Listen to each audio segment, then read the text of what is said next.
Okay, this is our next lesson on crime and deviance. We're still looking at the sociology explanations of who commits crime, and then let's looking at ethnicity, black and white people, ethnic minorities.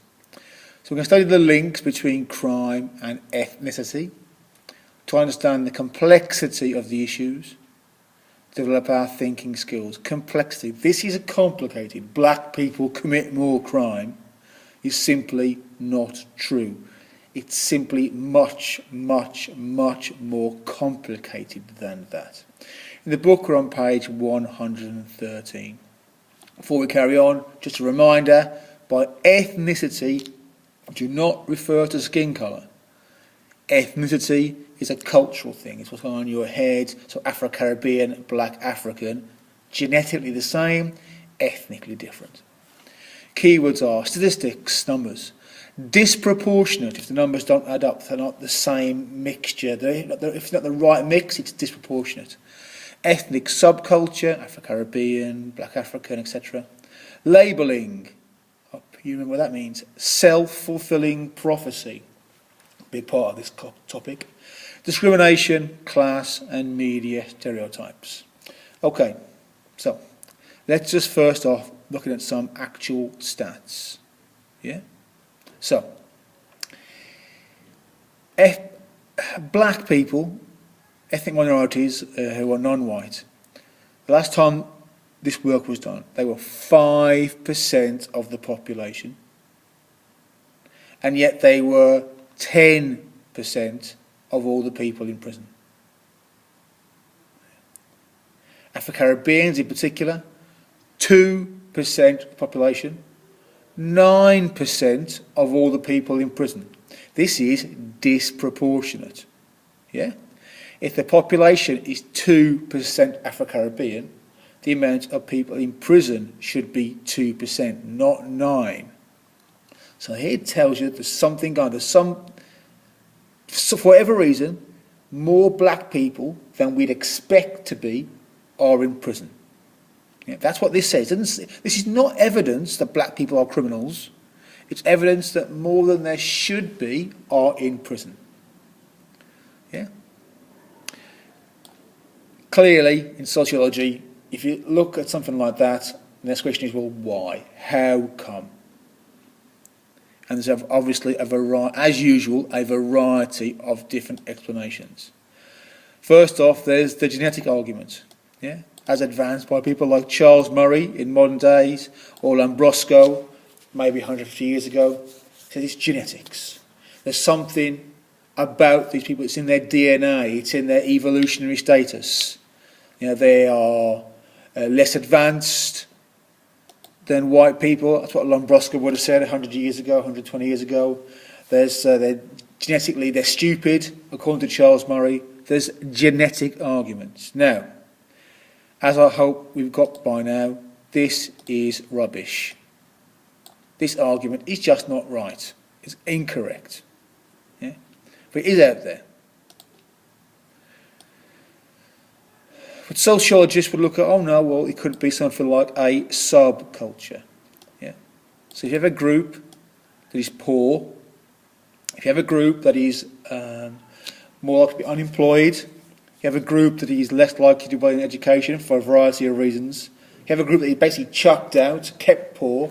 They're going to form their own subculture where it could be that being bad is being good. So if you look at things like gang culture in the States, look at gang signs, this didn't come out of nowhere. This is a subcultural thing. This is a group of people who are either chucked out or have left the main culture and have formed their own culture where criminal activities are normal.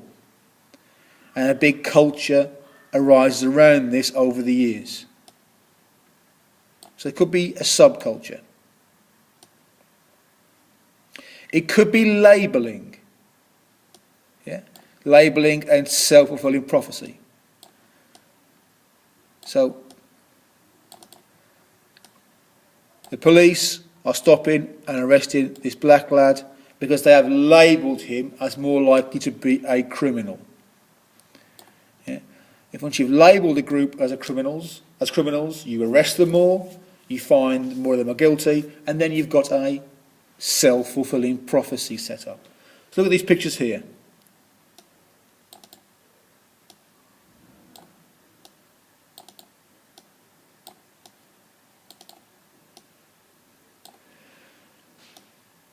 Here are white woman, black geezer, bandana, black geezer, cane rose, white geezer, microphone. Yeah.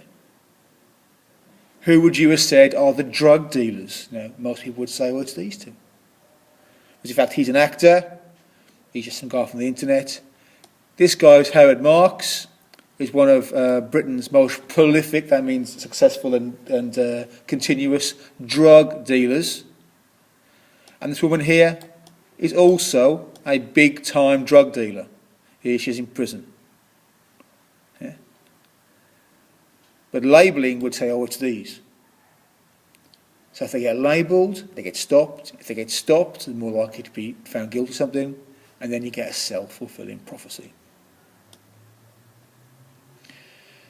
Linked to that, assumptions to do with racism. Yeah? Again, you see the black guy. It could be, in some ways, looking at it, it's a racist thing to think, oh, all black men are criminals. Let's stop them. Police stopping them. Yeah. It could be an example of institutional racism. The Stephen Lawrence case is a famous example of institutional racism. It's not that the police didn't like black people, they weren't that sort of racist, but they saw Stephen Lawrence dead at a bus stop, stabbed. They thought, young black man, stabbed to death, it's drugs, it's gangs, he's been stabbed by another black man. By doing that, their investigation went down the wrong path, and the actual criminals got away with it. Institutional racism. Class. Yeah, big one here. It's thought by some sociologists, this idea, this connection between ethnicity and crime is nothing but a red herring.